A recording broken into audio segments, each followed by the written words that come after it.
Hello, hello, and welcome to the newest episode of Borderline Podcast Disorder. Um, I hope you had a nice weekend, and my weekend has been busy. Working. Got a comedy show. I had one of the comedy shows, the big ones on Friday, and although we didn't sell much, um, it was fun with the people who were there. There, we managed to have a good show, which was quite nice. Was quite I was quite happy about it, quite pleased. I managed to, work on some things that I didn't actually expect that I would do, and then I've done, and it ended up going pretty well. And that's pretty much what I wanted, from a night like that. I wanted to try and see if I can, you know, have a good 30 minutes set, just trying to be realistic and trying to, keep also things as funny as possible. I don't want to have too much, quietness or waiting, or I don't want to have, a hit and miss 30. I don't want to have a 30 that starts good and ends good, but then in the middle it's blah, it's just like there to fill the time. I want a consistently funny 30 minutes, and I've managed to do 35, which was quite cool. And again, that's without me doing everything that I wanted to do. Mostly because I didn't think, again, I didn't take like any set list or any notes or anything like that on stage. I just pretty much went on. Okay, let's see if I go and start speaking, and I've got these jokes that I already again remember, and I just want to see whatever comes up. Like I was talking to the audience, trying to see, whatever it is that's relatable to them, and then try and incorporate it, make it I want to say good, make it funny. And it worked, which is great, and I'm very happy. And now this week I'll be resting up a little bit, because it's Rosh Hashanah, and I'll be catching up with some friends. I'll be, going to some services. I think I'm still going to record one. I have one guest to come on the podcast. I need to double check that, but I think that's the case. And then, yeah, we're back to work.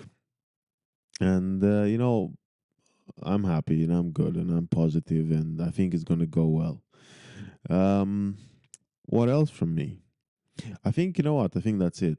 You're up for a treat this week, as I've managed to finally bring one of my favorite people um, in the world to do a podcast with me, to do it. I talked with him for, I mean, obviously I talked with him ever since I started the Borderline Podcast Disorder, and we were meant to do it a couple of times. Things didn't work out. Now things worked out, and we've recorded, and I am so excited. You'll see, it's a good episode with one of the loveliest people I know, and a good friend of mine. I hope, at least to me, I don't know if it's likewise. I have no idea, but to me, is a wonderful friend, and he's just a wonderful human being, and I'm so happy to have him on as a guest for this week, and especially again during, at the beginning of the high holidays. I think it's perhaps, even more meaningful. Um, anyway, I will leave you to it. Please enjoy this week's episode with a wonderful comedian and podcaster, David Ferguson. Enjoy. I'll catch you later.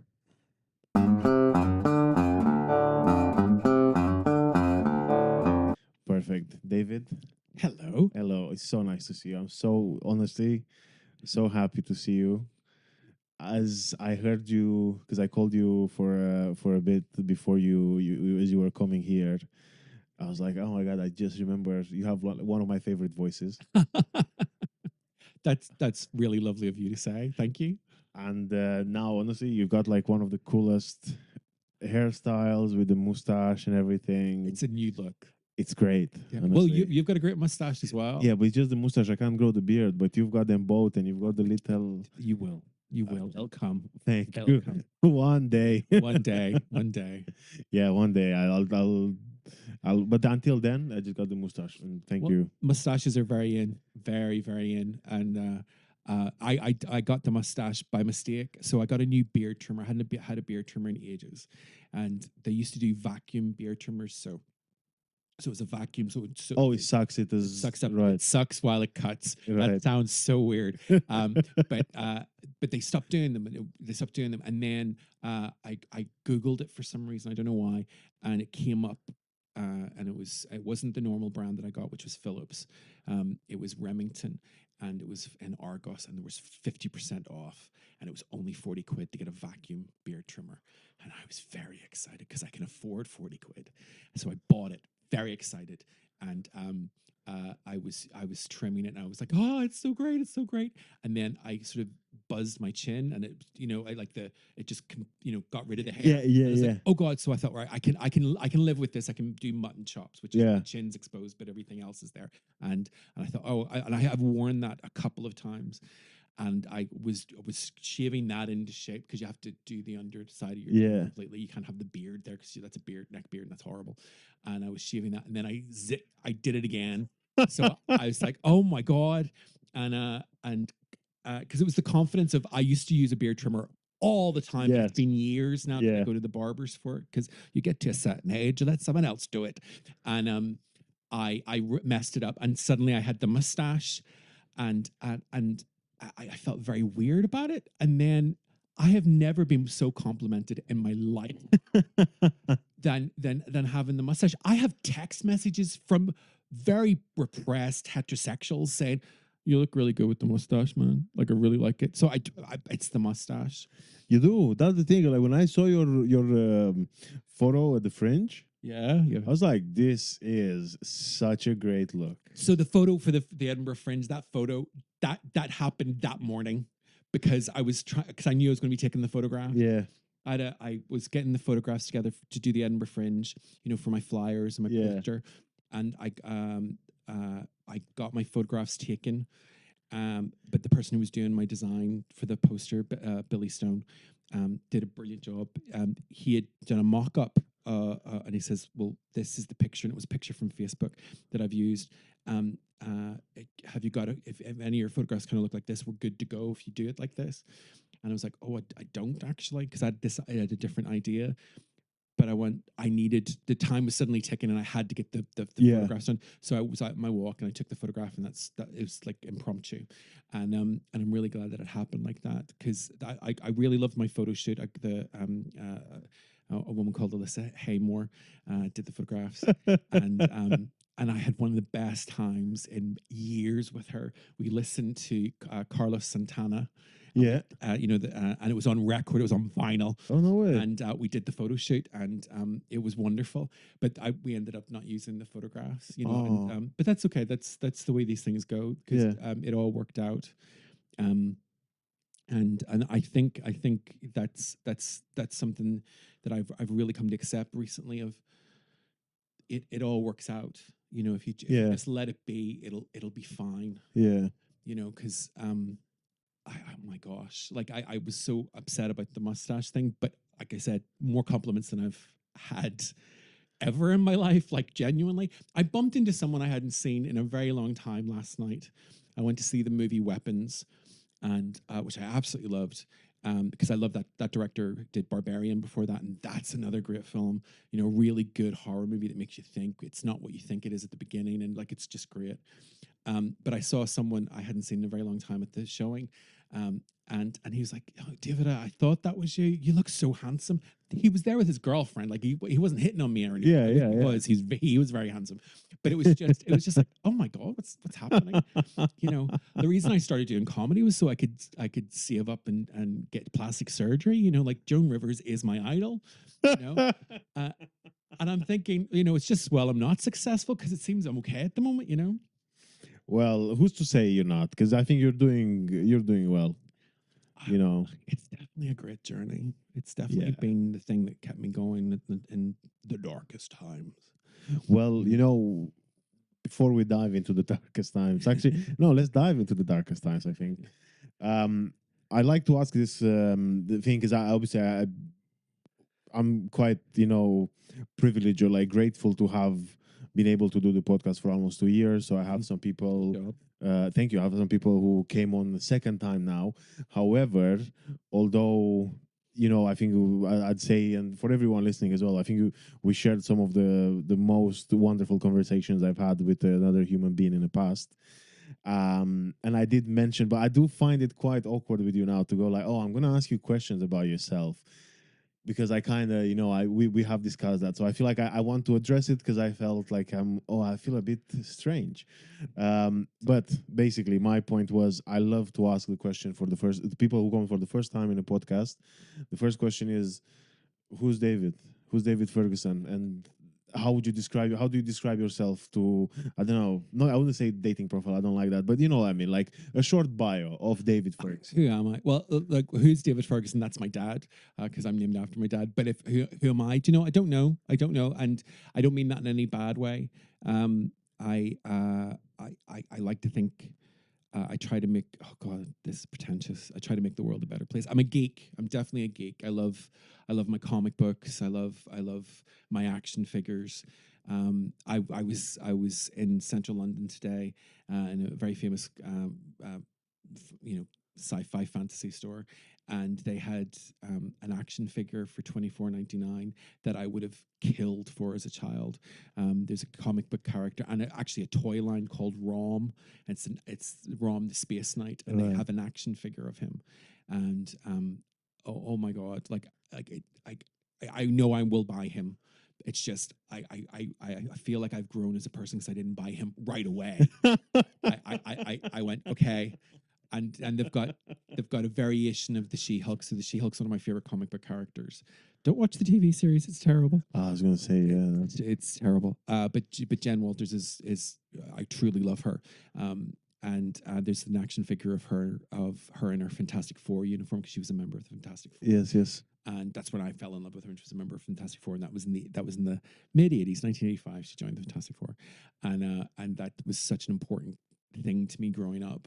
And there's an action figure, and it's gorgeous too of her. So it's like, so that's $24.99, 50 quid on toys, and I am an adult. You know, I'm a fully grown man. So I think that actually, who am I? I am an adult that collects toys. There we go. That's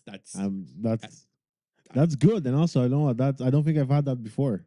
Yeah, you haven't had podcast toy collectors either. Oh, I collect toys. I collect dolls. It's ridiculous. Well, that's the thing. I knew about the doll collection. Yeah, I think you know what the thing is. I think it's. I don't put that in my dating profile. They're my dolls. You can't play with them. I think it's brilliant. I like to spend the little money that I have on like football memorabilia, and I think you know what, each with their own, because that's the thing. And I also I feel like the reason why I collect football shirts is because it reminds me of that feeling when I was a kid and I used to like collect like Panini stickers and stuff like that. And it actually makes me feel, happy. And I used to go like shirt shopping with my dad and like my mom and stuff like this. So that's why, that's why when other people do it, I'm like, I don't yak nobody's yam. So don't yak nobody's yam. Yeah. But that's it. You're talking to the kid version of yourself. Yeah. Like the 7-year-old in me is, I'm very clear who he is. Yeah. And if I make him happy, I get to be happy because it radiates from him. And as I get older, I'm starting to get my teenage self as well. And he's new. Like my teenage self. And part of that is because people I went to school with are, sadly have passed away and stuff. And they shouldn't be gone. Like, Yeah. you know, and it's interesting. Like I can the Prince Charles Cinema is one of my favorite places to go in London, and they had a Twin Peaks marathon. You know, the first season of Twin Peaks. Yes. So Twin Peaks was a very important show to me as a teenager because it was zeitgeist. It was everywhere. Everybody was into it. Damn Okay. fine cup of coffee and all these things. And I hadn't really watched it since I was a teenager. But when I watched it as a teenager, I watched it with my friends. And I Right. went to this all nighter. It was just at the end of August. There, I went to this all nighter Twin Peaks, and I was there as my teenage self. That's who was enjoying this, not me, him. Yeah. And it's so freaking good and so weird. And it's David Lynch. He's a genius. So. Yeah, of course. But it's also Kyle MacLachlan, also a genius. Sherilyn Fenn, the most gorgeous girl in the world. Like it just, and I didn't. It's all centered around the death of Laura Palmer, the murder of Laura Palmer, and my God, I cared so much. I cared so much, and I hadn't thought about this in well, let's say 20 years, but it's probably 30. And, In a long time. it's been a long time. Well, this is the thing. I'm talking about sitting there with my teenage self and all my teenage friends, some Yeah. of whom are no longer with us, sadly. Oh, And man. that sort of energy going, oh my God, this feels like, you know, it feels like a wee while ago, but doesn't Yeah. feel like 30 years ago. It doesn't feel like that. And that's sort of where I am right now. I keep going, oh, that happened 2 decades ago. Like the Sugar Babes Overload, which one of the great pop songs. I love Yeah. that song. That's 25 years old. And I remember when that came out.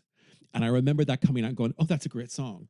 You know, like, and it's weird. Like suddenly the older you get, the quicker time goes. And it all seems weird. I mean, you know what, with that, because I feel Because you're a lot younger than me, aren't you? well, not a lot. I'm 28. You're a lot younger than me. A lot younger. But well, you said a lot younger. I didn't say it. And I don't think it's a lot. But what I was gonna say is because I do think about it as well now, where I'm like, this is I feel like we're up to a great start. One of the best summers of my life was 2006. Yeah. The World Cup 2006. I remember it. I remember so many things. I remember the joy that I had as a child Uh-huh. to watch it, to play on my PC, because there was like a game version that came out of it. And it's almost 20 years ago. You know, and this is the kind of stuff because it happened this summer. I was yeah, I think I've seen a picture of Ronaldinho, and I was like, this is from 2005. That's from 20 years ago. And I remember seeing that picture as like on TV. As like as it happened, I'm like, this is I get to the point where I'm like, you know, well, I like it. I thoroughly enjoy it. I think it's I for a while I felt like it was, you know, sometimes I think for a while I made me sad, but then I think more recently I'm just so filled with joy because I'm like, you know, at least because one of the things I don't know about you, and I treat this as a question as well, although it's because I want to hear like your take on it. But like sometimes I feel like, you know, when I feel miserable, when I feel sad, I think about, oh, I haven't had many things to be happy about. Yeah. For throughout the years. Yeah. And then to like once in a while get this thing where I'm like, oh no, actually, because like this thing about the summer of 2006, that's a revelation I had this summer. Like if you would have asked me last year, I would have not think about it. Yeah.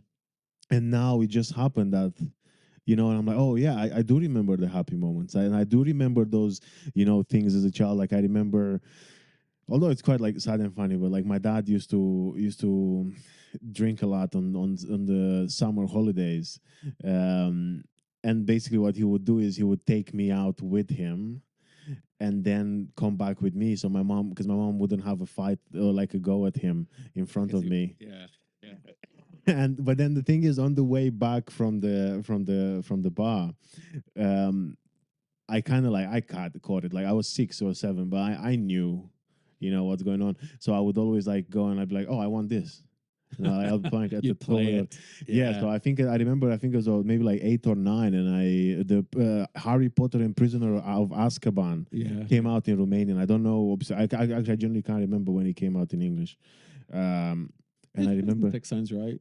so Yeah. I remember going like, I want that. Yeah. And I got it. And I remember walking home with like my dad absolutely plastered and me just like holding onto this book in a paperback, going like, "Dad, this is the greatest day of my life."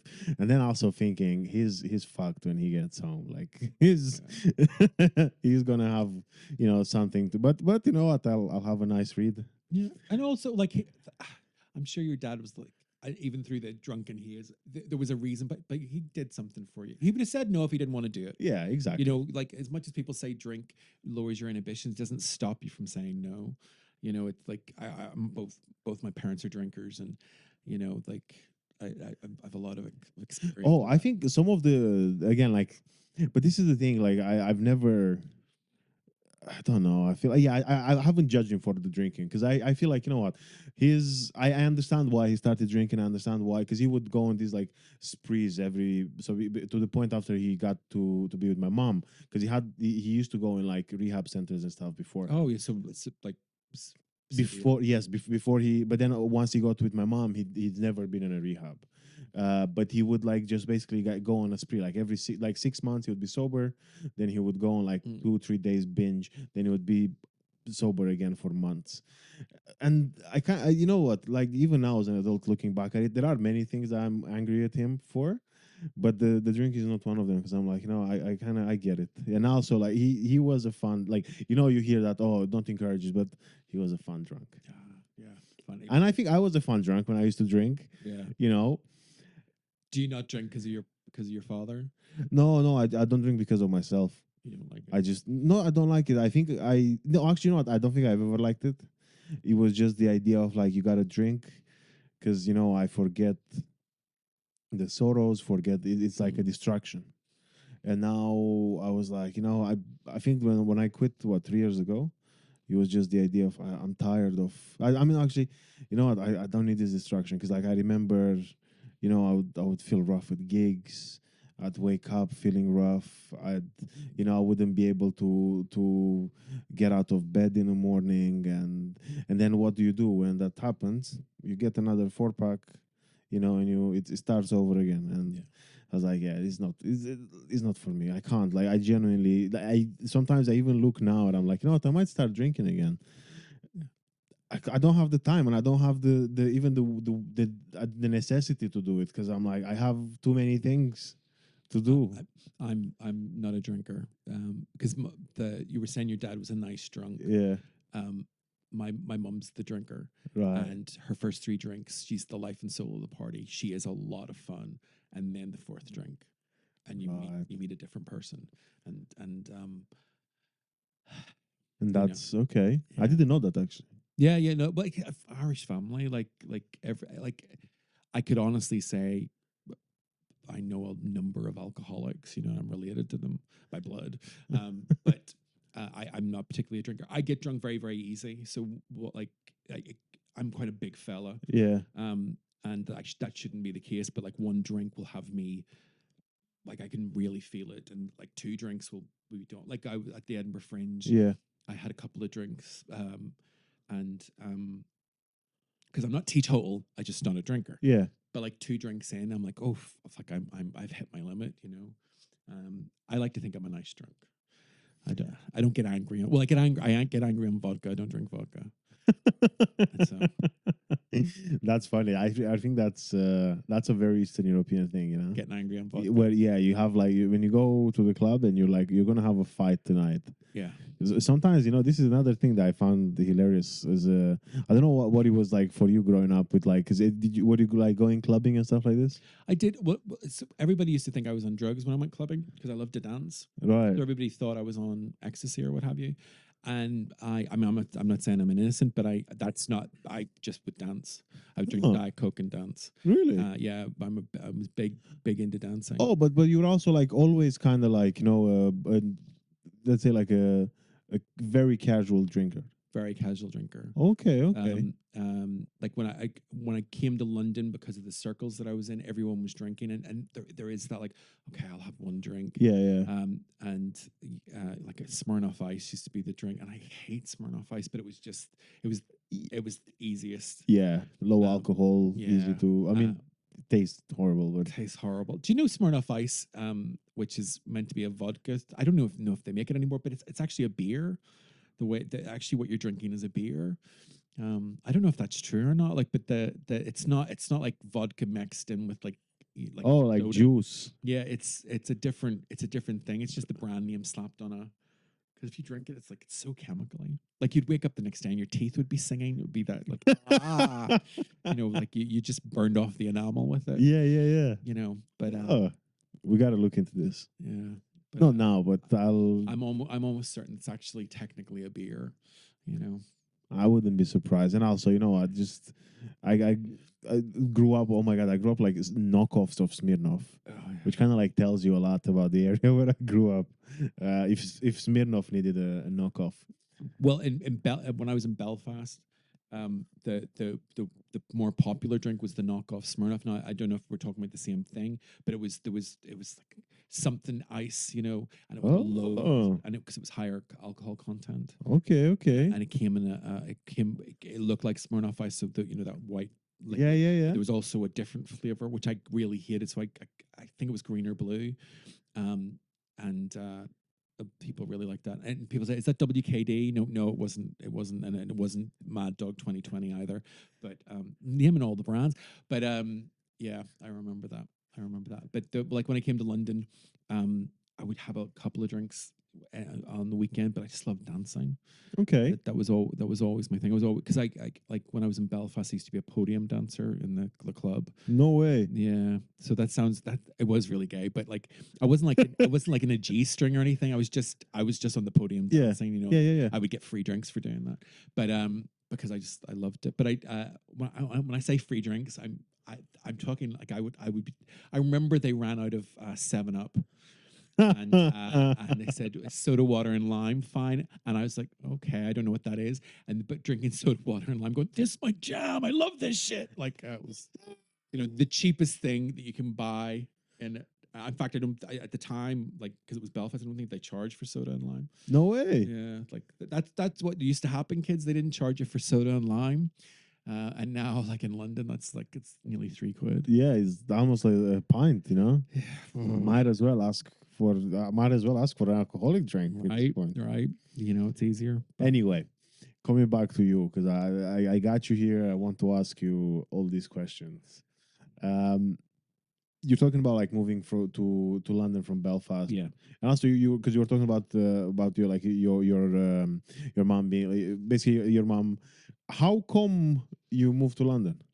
Well, it was always on my mind to come to London because growing up in Belfast, it was very very small, and then I got fired for being gay. No way. Yeah, because the legislation wasn't in place that was discrimination. I had a manager ask me, was I homosexual? And I went, yes. Like, I don't think I'm particularly in the closet. You know, I'm fairly flamboyant. I clearly loved Madonna. Just, and I had a manager ask me, was I gay? And I went yes, and then I knew how long the paperwork would take to get processed. So that was a Wednesday night, and the paperwork was processed by the Friday, not the next Friday, the Friday following, after, because we only had it was a small organization, and the HR only came in Monday and Tuesday. So I knew Monday and Tuesday, and then it needed to get signed off on the Thursday. I knew all this. I had done stuff where that was the process, and I was like, and it was horrible. It was horrible, and I just thought, you know what, I can't live here anymore. And I moved to London. My cousin was like, come over and stay with us. I stayed with him for 6 weeks, maybe 7, and I came over to London, and I started like I got work as an actor and stuff. Like it was really exciting when I first came to London. But London is a very very expensive city, and soon that started to grind me down. Like I was working as an actor, and like doing loads of different things. I did an advert and all that kind of stuff. And I was like, oh my god, like I'm living I'm paying rent as an actor. Like I was doing it. But what I wasn't realizing was I was also living off my credit card and all that kind of stuff. Because I was very naive. Yeah. And and then it all sort of got a bit like having a day job and then trying to do the acting, and Yeah. it all got a bit much. So like my first year in London was very, very exciting, and then I started getting ground down. God. Okay. Um, question: have you actually bumped into the person who got you fired ever since then? Well, it's it was my manager that's organized that, but the person who ran the organization, I always had a problem with them, and I didn't have that any interaction. So me having a problem, but I always thought they were very diplomatic with the way I'm saying things. I'm about to tell you something, but when they, I never liked them, and that was weird because where I'd worked previously, I had loved everybody that I'd worked with. Right. I'd worked with them for 3 years, and like I'm still in touch with two of those people. Like it was just a lovely. I'm three people I'm still in touch with, and like it was great. And I had all my alarm bells go off with this person. But I got the job. I was very into the job. I was very glad of the job. And they were the person that said I was gone, and they did it in front of everybody as well. So it was humiliating. What? Did they say why? Oh yeah. But it's like there was like your personal life doesn't align with our values, and I was like, okay, and I was like, this doesn't matter. And I mean, I think the part of the reason that it hurt so much is I just lost my grandfather, and I just lost my grandmother. No, it was my grandfather who I was close to, my father's father, and my grandmother who's my mother's mother. So even though I lost my grandfather and lost my grandmother, so you lost both of them, two different sides of the family. Yeah. But they were such big figures in my life. Yeah. And we thought they would live forever, that way. So that had just happened. Yeah. And that was brought up during the, well, we're letting you go because you also took a week off. I'm going, yeah. And I literally, in that week, I lost my grandfather. I was on phone to work saying I'll be back tomorrow. Yeah. Because of my grandfather. I'll be back to work tomorrow. I had a call waiting. I said, oh, there's a call waiting. I checked at the call waiting is not a thing that happens anymore, but back then it was. Yeah. I checked, went on and I was, you just let you know your grandmother's passed away. And I went back on to my grandmother's just died. And they thought I was lying. And I was like, well, here's the note, death notice, and that was something. That really was something.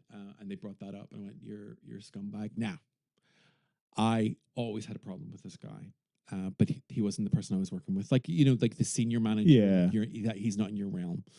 But I disliked him. Anyway, he's in jail for being a pedophile. Yeah. No way. Yeah. Like, and what he did was like, and I was like, oh, good God. I knew you were wrong, and from the moment I met you, You had a hunch. My hackles went up immediately. It's not like, and I just thought like you're just like Holy shit. you're just a terrible person. And so that was, without I getting fired, I just thought I can't be in Northern Ireland anymore.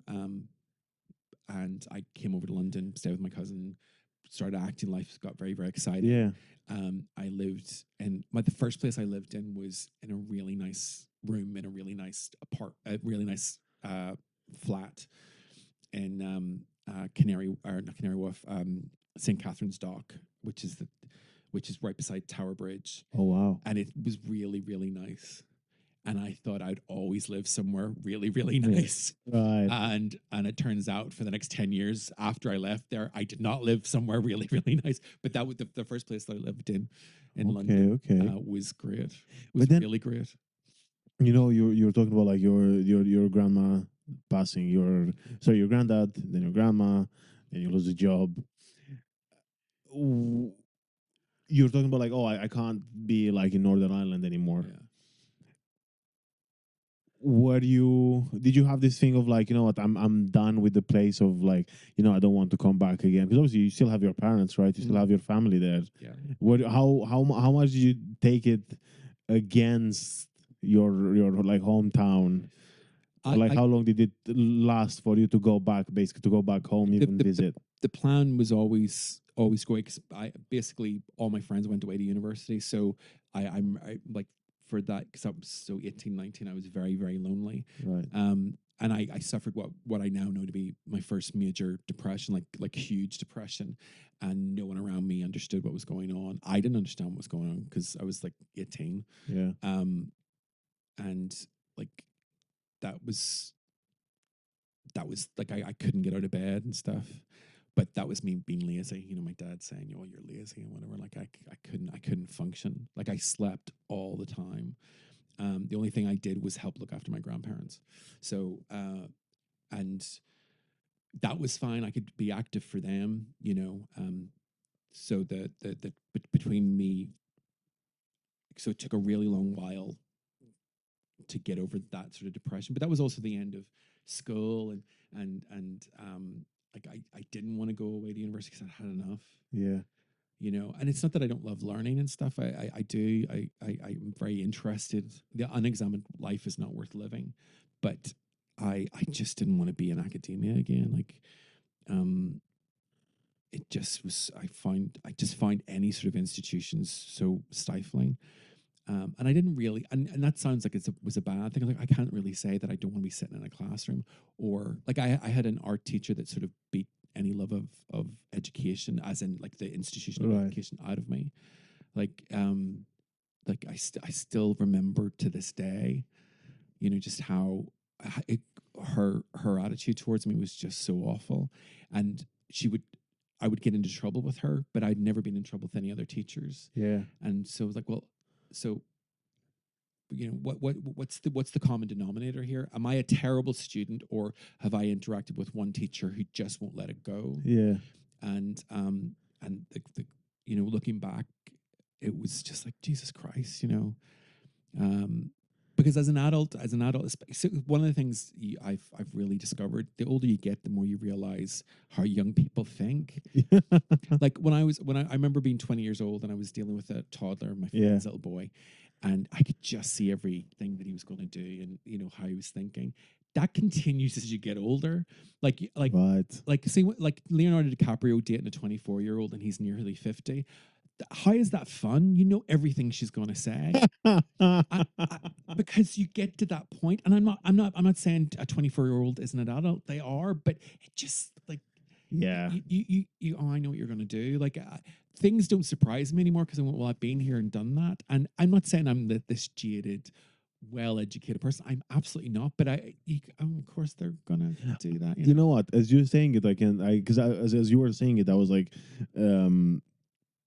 thinking about times when, you know, I see that with like again, like younger people and that I see, or like my relatives, you know, like nieces, nephews, Yeah. the grand cousins, whatever the Yeah. word is. Yeah. And then you see them like, oh yeah, like I kind of, you know, sometimes I think I've seen the situation where, you know, even like someone, um like a teenager would do like something stupid in my family, or even like some of my friends who have kids, you know, they'll be, oh, I can't believe and I'm like, can't believe he did it. And I'm like, yeah, I, come on, you must have seen that. Yeah. Like a version of you knows that that's what you would have done. And sometimes, I don't know if this has ever happened to you, but sometimes I hear some of the stories. I'd say academically, I was a very good student. Yeah.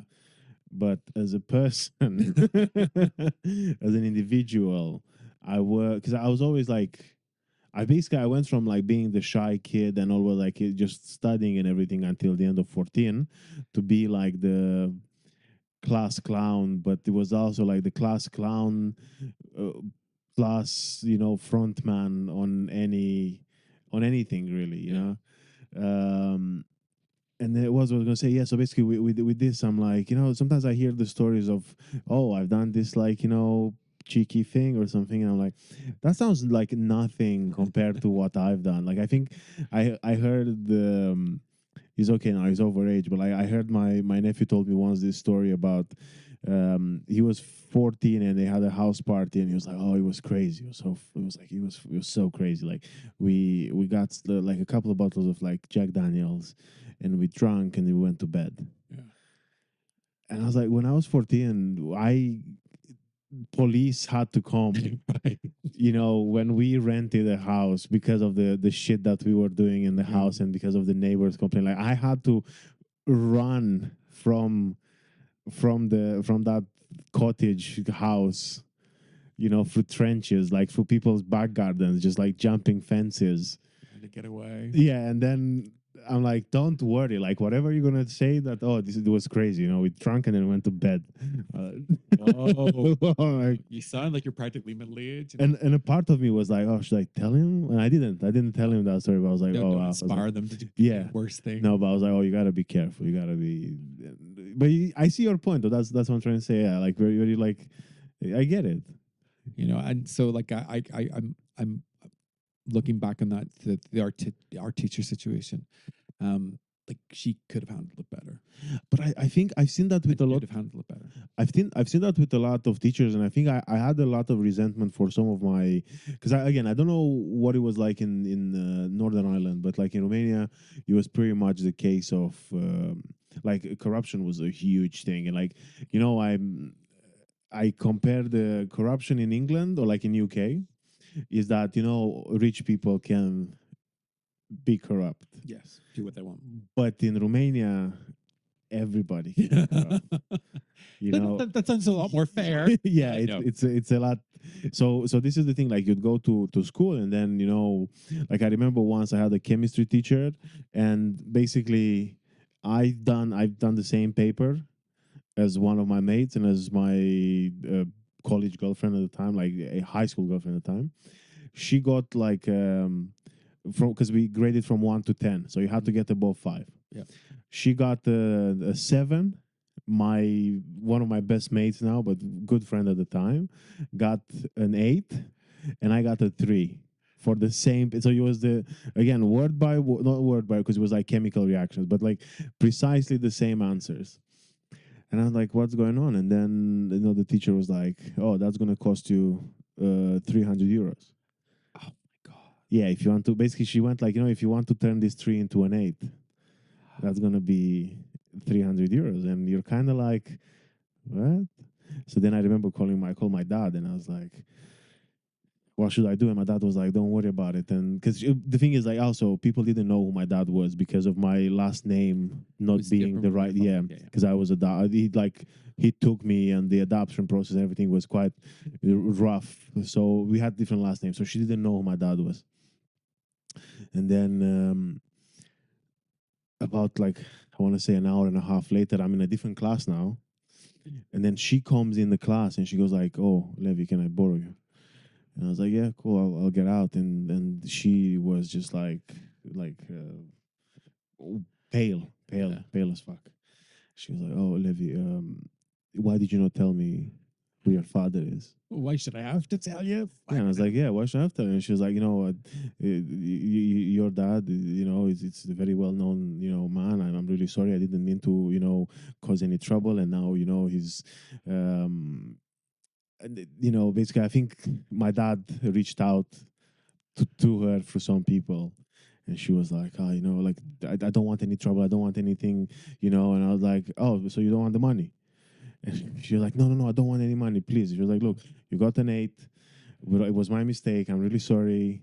We're all done. And that was it. And that's how. But then the thing is, again, there were loads of teachers like this, or there were loads of teachers where it kind of like, you know, at least, I don't know, again, I'll finish this quickly because I feel like I want to hear your story. But I haven't thought about this in years. The thing was that, you know, the way I grew up was that teachers is something that you look up to. Yes. Not only because they are more knowledgeable than you are, but they are kind of like the adults that you aspire to be. Yes. Because they are meant to be knowledgeable and also good with people. Yeah.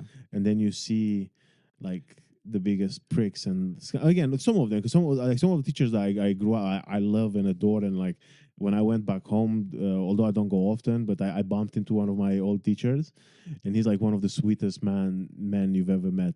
And he recognized me after years of not seeing me, and we talked for, I'm not exaggerating, we talked for like almost like half an hour, and then his son came around, and he had like this like almost like 4 or 5 year old son, and I was just like playing with his son, and as we were like chit chatting, and we grabbed I think we got an ice cream, and we were just chatting about life and things.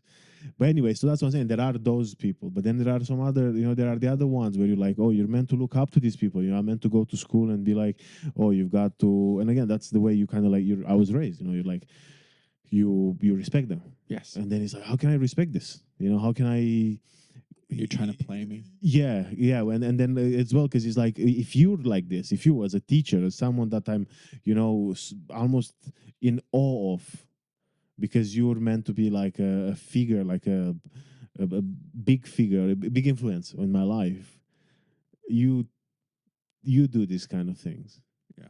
What do you expect from me? What do you expect from, again, like from, like, also if an adult doesn't know how to reconciliate with a child, how do you expect two kids to reconciliate? But I mean, like looking back, all those little things make you, and that's a great punchline. Do you know who my dad is? My mom. One of my favorite stories. So growing up in Northern Ireland, my mum worked in betting shops and turf accountants. And during the 70s and the 80s, they would get robbed by the paramilitaries. So the IRA, the INL, all those guys. Yeah. Because it was the Troubles. And one of my earliest memories of a shotgun being pointed at my face. And because my mum had me, my aunt dropped me off. She'd babysat me all day and dropped me off at my mum's place of work. Yeah.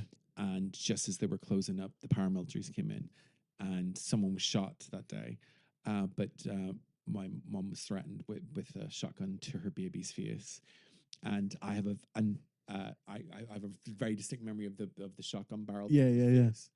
And I say shotgun. I don't know what guns are. Yeah. You know what I mean? But it was a longer gun. It wasn't like a handgun. Yeah, it was probably a rifle, because the shotgun is not. But anyway. Well, it was double barreled, so I mean, double barrel rifle is it? I don't. I mean, I don't. Yeah, because I remember like looking and going, oh, not because a baby, but not conceptualized. Yeah. Someone said to me, "You don't remember that?" I'm going, I fucking do, because I remember the smell of it. And I was years later. I was at the changing of the guard. Not at Buckingham Palace. There's another changing of the guard. Anyway, near Downing Street, and I was there, and I caught a whiff of the same smell, and it was guns. I was like, oh my god! But I remember that. But my mom went through a lot of that, and she's quite a timid person. But someone pointed a gun at her and says, you don't know who I'm related to. And because obviously guy in a balaclava literally didn't. And my mum's response was, you don't know who I'm related to. And in Northern Ireland, like, that carried weight. Now, my mum wasn't particularly like, it's everybody's related to someone in Northern Ireland, that, but that air of doubt. And I always loved that story about my mum, because like, this happened to her. My mom was severely traumatized, and it was never talked about. Which is fair enough, yeah. Because the troubles were a tellish time. Like, I've seen people shot and killed.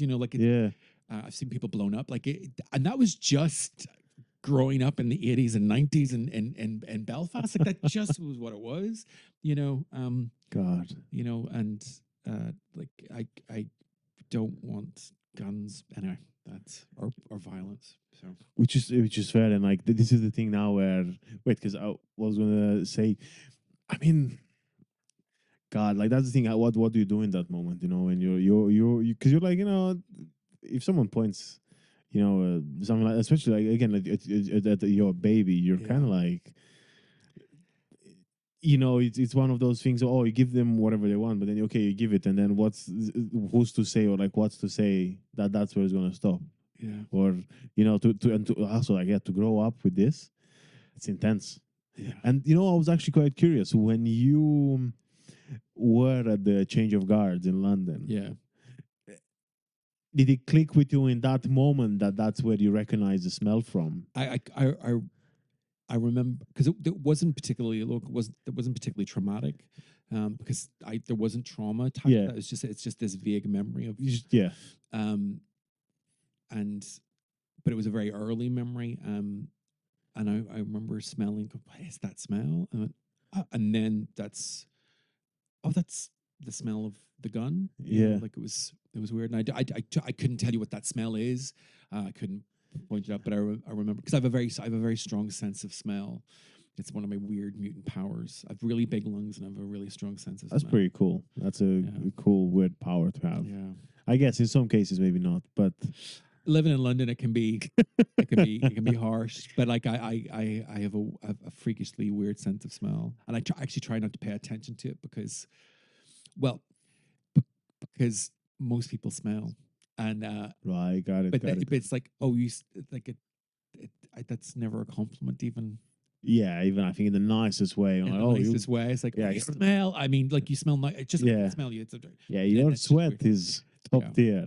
Yeah, it's very Hannibal Lecter, breathing in, you air de temps and Yeah. hand cream, but not today, like all this, never,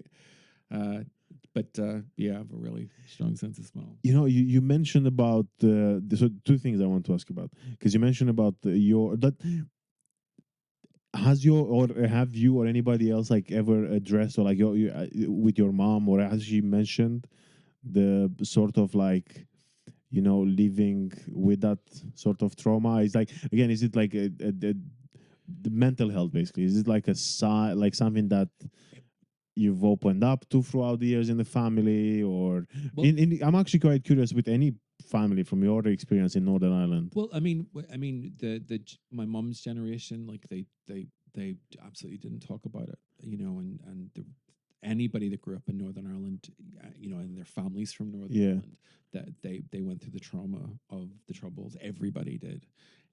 Like I said, I've seen people shot. I've seen people. Yeah. But like, and I was a teenager when that happened. I was in my early 20s when that happened. Actually, no, a teenager when I saw someone get shot. And that's in the past no one really ever talked about it because everybody had gone through something, and had been experienced something like beyond the peel. Oh, I saw someone shot dead in front of me. I had a gun pointed in my face. I was beside a building that exploded and I got shattered and I got covered in glass, and like that was just Northern Ireland. Like it like, and it's not like that now, and that's great. I like I can tell you, like we're talking like a long time ago. The Troubles are over a long time. Yeah. I mean, the simmering resentment is still there, but it's just spicy now. It's not violent.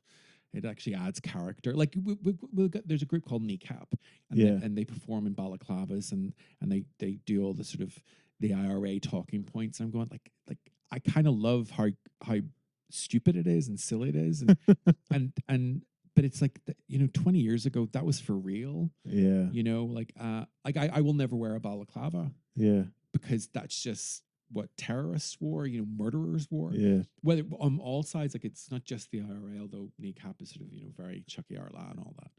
And also isn't that because I think besides of the older guy who turns out that he was like their teacher, which is quite questionable behavior. Yeah. But how old are they? Like, because they didn't see the Troubles. That's what I was going because obviously it's not to say Troubles. that I do believe in like what this concept of generational trauma, but it's almost to the extent where like even to generational trauma, and obviously this I want to talk about mental health, and I welcome anyone who thinks that I'm wrong to tell me, either come as a guest or message me.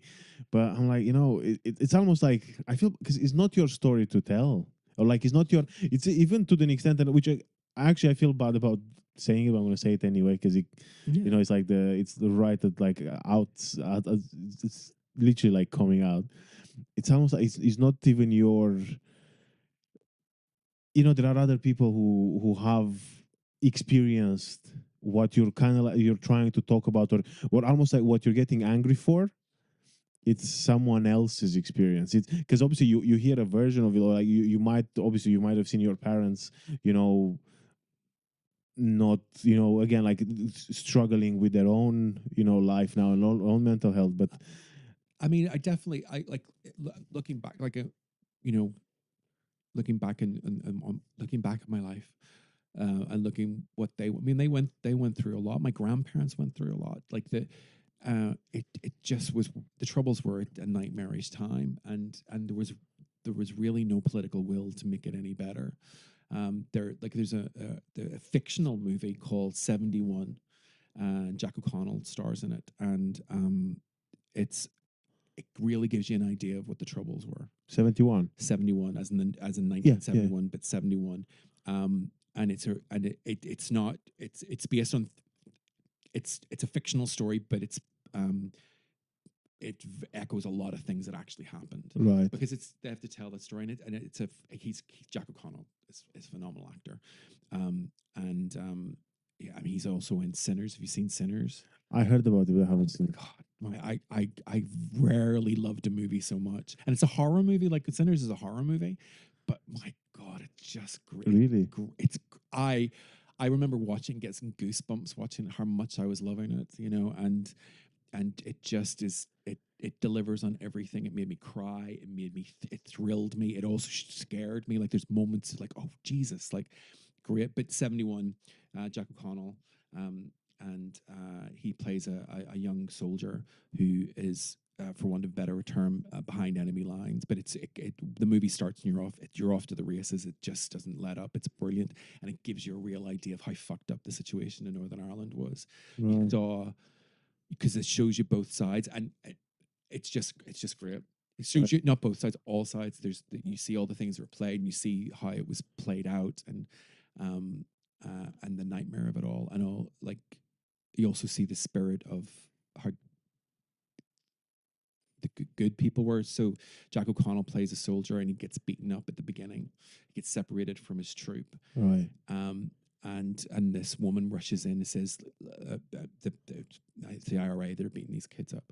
And this older woman rushes in. Those lads have had enough, meaning the two soldiers. And that's the spirit of Northern Ireland. Because it was a very small fraction. And it's, oh my God, like that's where I come from, and I don't want to live there. Like Right. Northern Ireland is a beautiful place. I don't think I've ever really talked about this before. Northern Ireland is a very beautiful city, the best Guinness you'll ever have. There's the Cave Hill and the Giant's Causeway and Belfast Zoo. There's a movie called Belfast. Kenneth Branagh directed it, and it's really great. And I remember going to see that with a good friend of mine.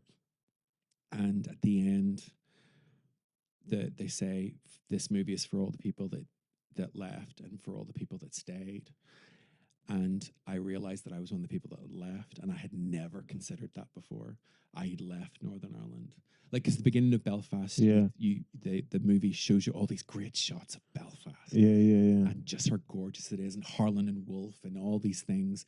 And my heart sang. And then at the end of the movie, it says, "For all the people that stayed, for all the people left." And I was like, "Oh shit, I left. I absolutely left."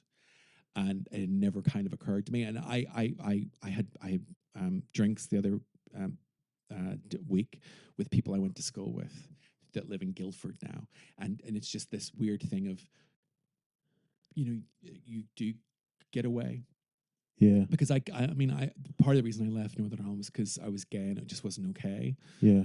Which is really weird because it's so okay now. Like it's just like, like the people from Northern Ireland just love flags, so they can't have the British flag, can't have the tricolour, so they have the gay flag. Like it's just, we're waving a flag. Oh, I don't want to. I'm not a fan of flags or parades, funny enough. And but it's interesting that like I ran away. Yeah. Because like going back to the reason I got fired from that job was because I was gay. We don't agree with your lifestyle, and which is always so quaint.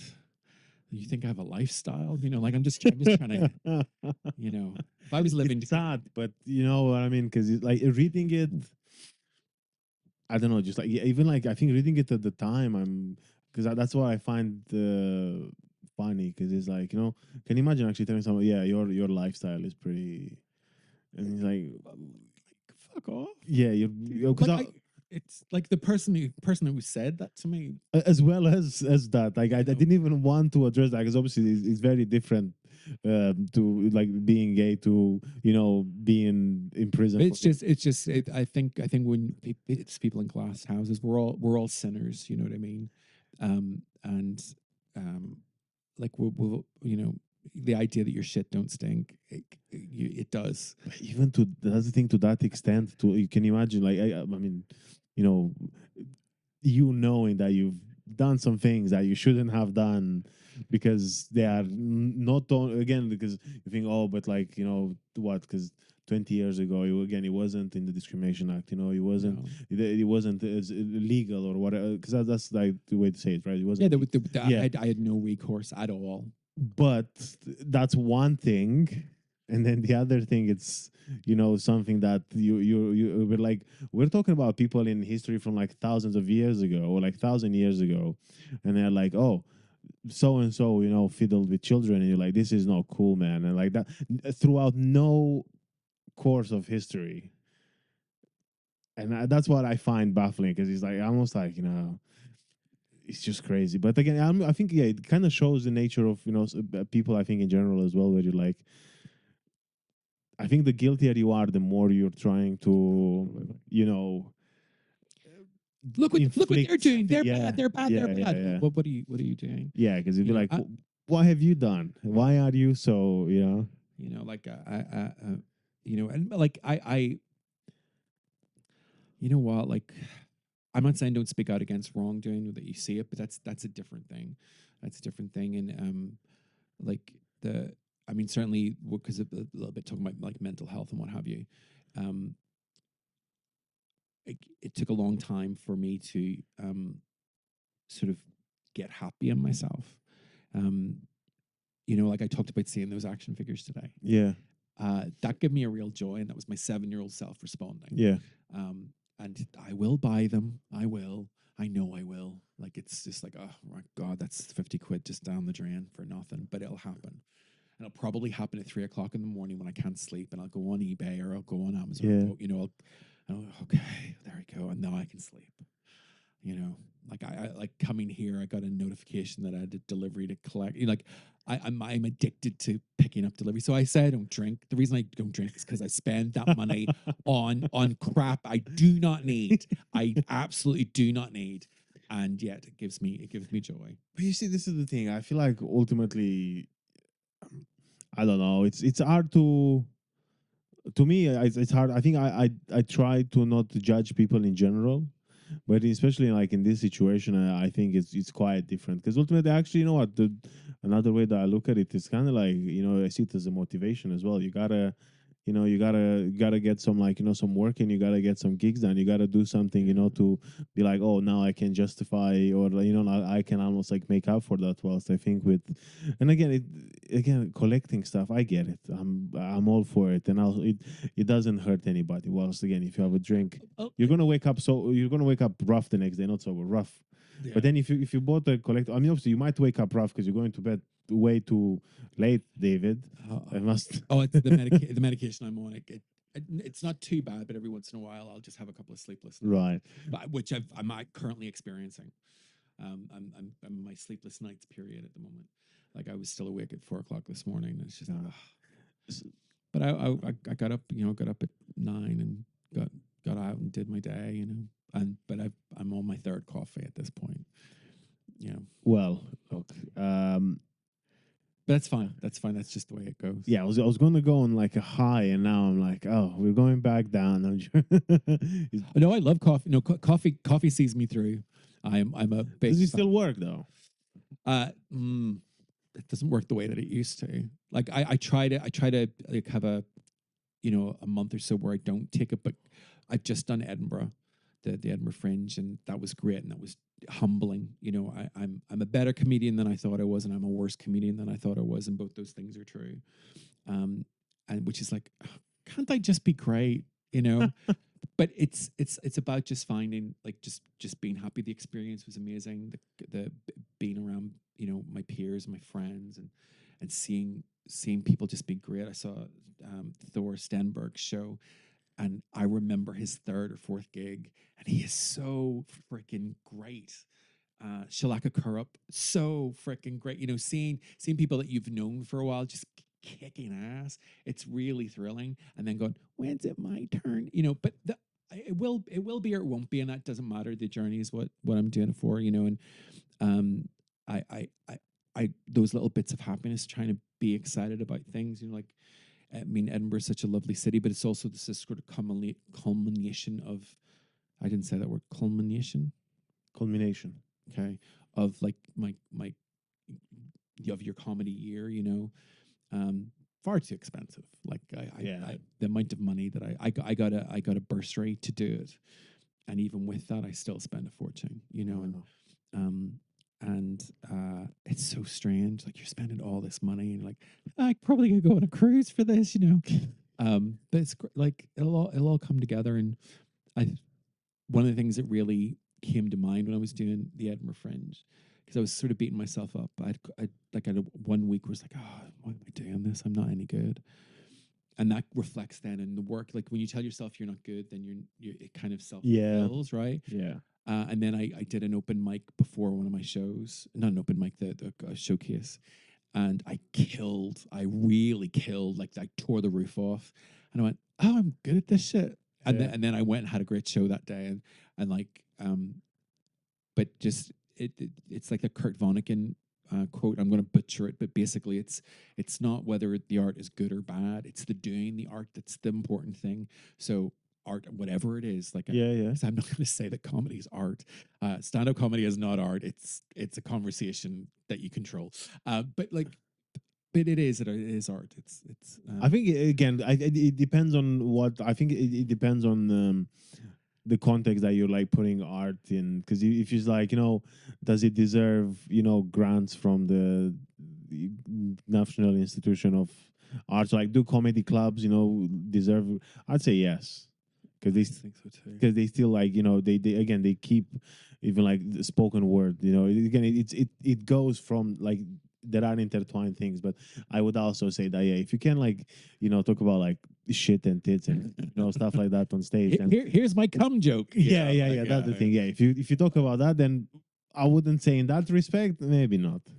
Well, I mean, it's interesting. That's one of the things I find very, very interesting is that the UK is rife with classism. That's our great sin, and we get to talk about other things. Like, what about ageism? What about sexism? It's not. It's all classism. It's all money. It's all brass. And the fact that the Arts Council don't fund comedy clubs, don't fund comedy courses or anything. I'm not saying they shouldn't fund opera. Opera is amazing. Ballet is amazing. I worked as a volunteer in the Grand Opera House in Belfast years and years and years and years ago, when the National Ballet was there, and I got to see Sylvia Game and Darcy Bussell perform, and they're two of the greatest ballet dancers in the world ever. Wow. I got to meet Darcy Bussell, and she was really lovely. I got to meet Sylvia Game as well, but she was French, and I didn't quite understand what she said. Or she might be, was she French? Was I anyway? But they were. I imagine she's not. No. They were amazing, and I was there was a part of the backstage where you were actually had an amazing view of the stage, and I watched those ballets, and I couldn't believe how emotional the ballets were, the Four Seasons and Manon, and I could not believe how powerful and beautiful and visceral they were, and I did not understand. Like I didn't know why it was affecting me. So when so do go and see ballet, do go and see opera, go and see a play. But but even if it's a bad play, if it's bad ballet, I've been to bad opera. One of the last operas I went to was just so bad. Like the people in the audience started laughing. It was this. I don't want to say where it was, but this was a high end performance. And but I think it's important to see those things, to see people do things, because when you take that chance, when you're open to those things, it's really, really helpful. Like one of the shows I saw in Edinburgh was a magic show, a magician called Adam Bay. Now I know Adam, but I'd seen all his tricks before. I thought, oh, I'm just going along to support my buddy. I came out of his show on a cloud. It was so amazing, and I had seen a lot of his tricks before. Right. I had, but the whole show, like it was breathtaking. And I was like, you have to go see this guy's show, and that's the sort of the wonder of seeing something that you just get to talk about, because we're on TikTok now, we're on YouTube. We don't like music videos are dead because no one listens to a song for more than 2 minutes. And like, but music videos were so important to me growing up, like, whether it was Madonna, whether it was Kylie, whether it was Beyonce single ladies, but that feels to me like the last big video. I mean, there's been videos since, and also I'm a lot older, so maybe I didn't pay attention. Like, I don't think One Direction ever had a great video. You know, I'm not saying they didn't have great songs, but they didn't. I don't think any of their videos were like, oh, you have to see this video, and it's sort of weird. Like Taylor Swift doesn't have a great video, although maybe Shake It Off, where she's doing the Yeah. blank space. I'm trying to think now. You know, and also my you know, I've got Madonna, I've got Kylie, I've got my videos. I don't. Yeah, you're need, pretty covered. Like, yeah, I don't need to. I'd say Katy Perry Fireworks. Oh, I suppose actually. Oh, Katy Perry. Oh, the way That's a bit she's like- fallen. She's fallen away. Oh, She's been to space. Give her. oh my God! Like Katy Perry. I don't understand how you could be literally one of the most important artists of the, you know, the 2010s. Like literally vital.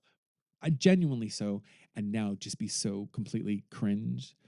And I'm rooting for her. Like I think she can come back, but girl, hurry up. You know? I think so. You know what? Actually, thinking about it, I might not remember it that much. And again, I don't like think of her as fondly as you do because That's because I'm gay. No, because of I was gonna wait until I say the name, because again, like of the age that I grew up in.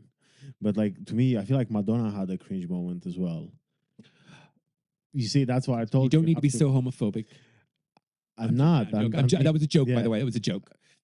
You know. It wasn't actually. I am trying to convert David.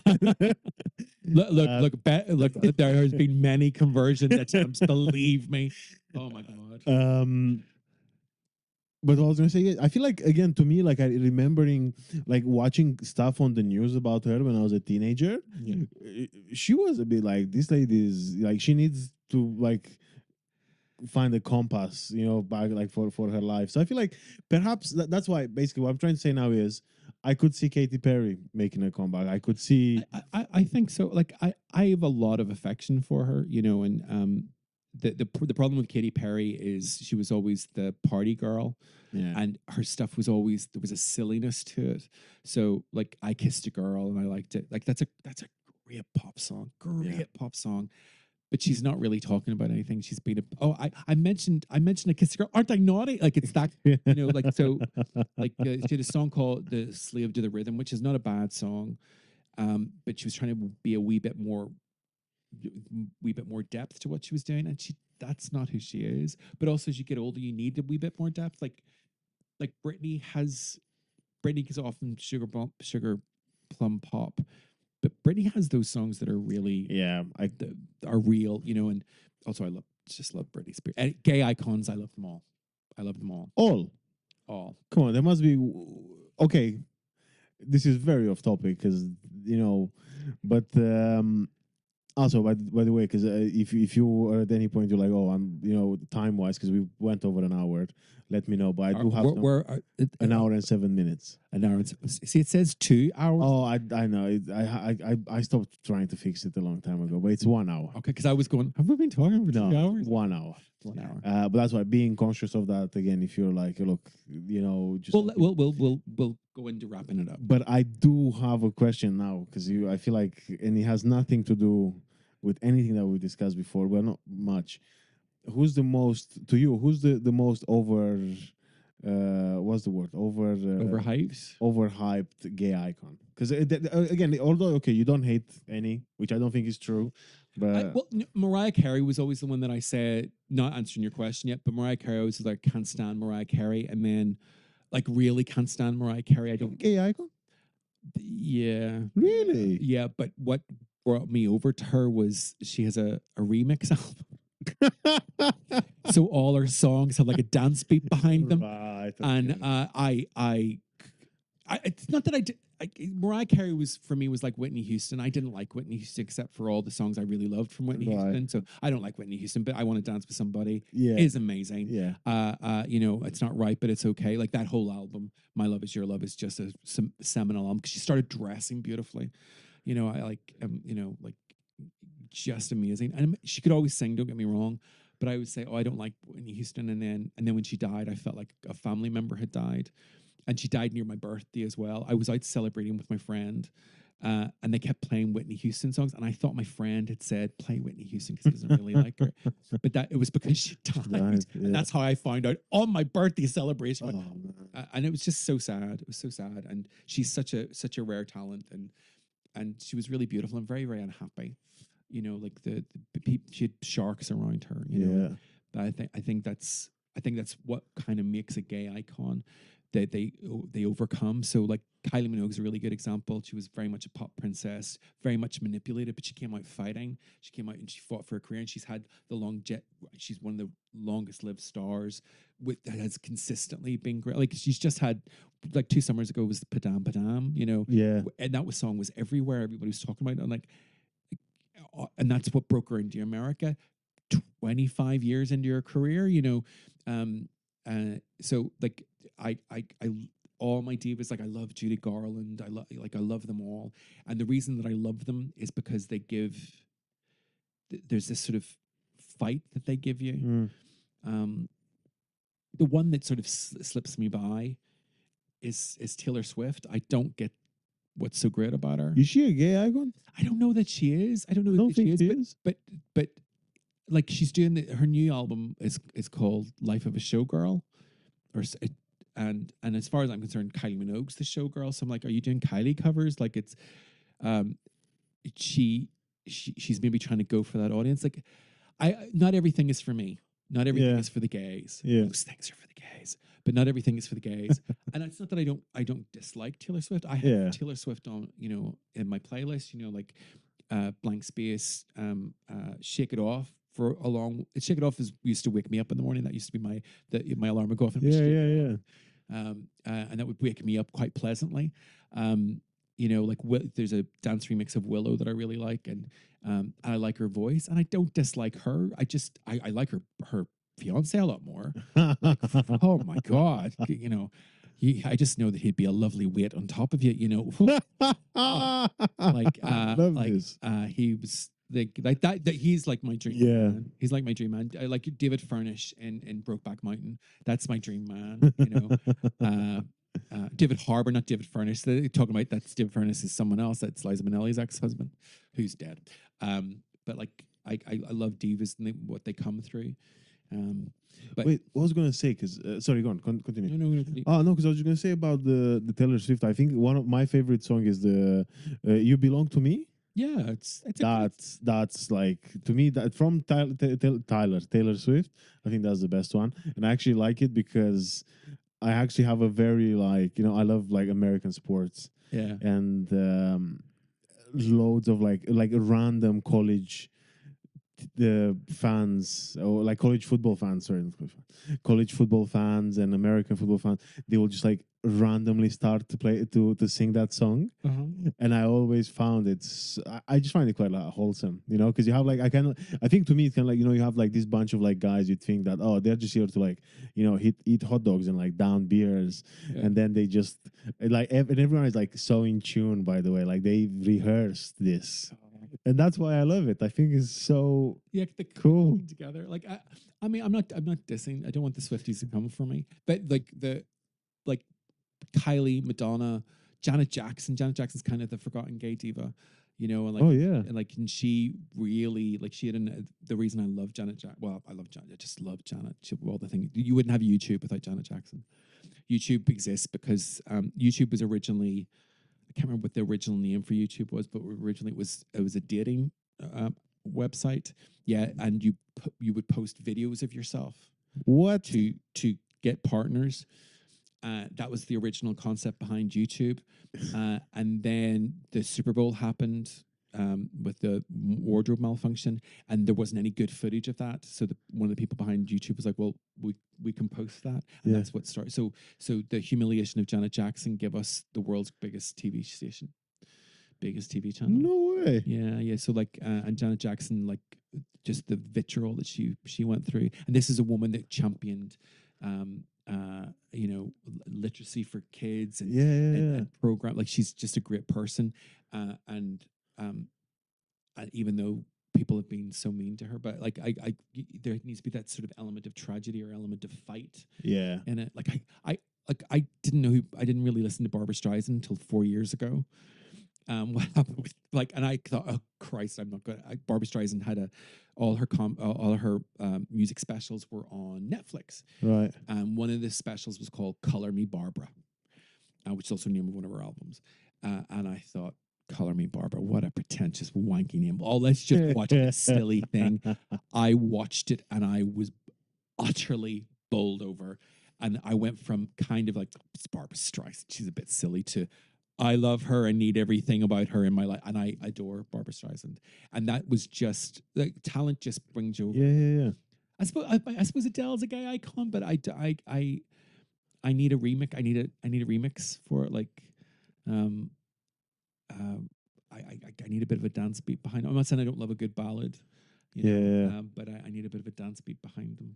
Fair enough, and again, like this is I was genuinely like curious, and the thing with the Taylor Swift, again, I have mixed feelings about her, but I was every time I think of her, I think of the "You Belong to Me," Yeah, and that's lovely. I like that. yeah, you know. that is it's one of the I think it's one of the best things I've seen on, like, I've seen it on TV. I watched it on YouTube. Like, that's the thing. I go on YouTube and I purposefully, like, I would type, Taylor Swift, like, you'd be the crowd singing, and I would just like watch videos of these guys, and I'm like, this is wholesome. I like it. Yeah. I love this. Anyway, David, I feel like there are so many things that we haven't even touched. But I had such a nice time. Honestly, Thank you. It's always a pleasure to talk to you. Dude, ever since we met each other in the Vauxhall Comedy Club that time. Yeah. Yeah, like, it's just been gangbusters ever since. Almost 4 years ago. I like to think it was like a couple of weeks ago. Yeah, a couple of weeks ago. Because I'm so young. Just before the Edinburgh Fringe. Yeah, just before the end. That's so good. Well, again, and I will say to you, I'll say, my feelings towards you. I love you, man. And it's such a pleasure to have you here. And again, chatting, beautiful. I think the things that you made me remember, just because of how comfortable I feel around you when we chat and everything. Yeah. It's You're gonna really make me cry. Stop. okay. I'll stop. But thank you so much, David. No, it's all. for I had a doing great this. time. The coffee was great, by the way. I'm glad. I fucked up. I'm No, glad. it was smooth. It was That's lovely. good. That's I had a good. really good cup of coffee. Well, thank you so much. That's all.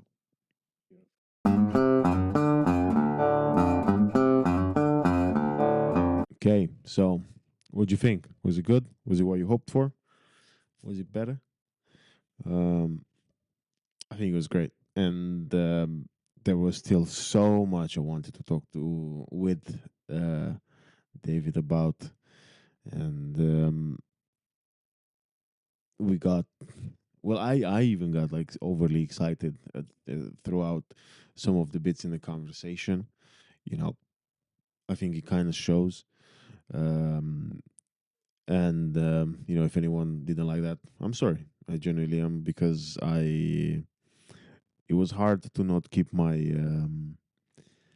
what's the word, my excitement away, from having David on, and being able to catch up, and chit chat with him, and you know I feel like, regardless of whether it's in the whether it's recorded or not, whether we just meet and hang out, or whether it was for this, I always end up having some wonderful and meaningful conversations with David, and that was pretty much that.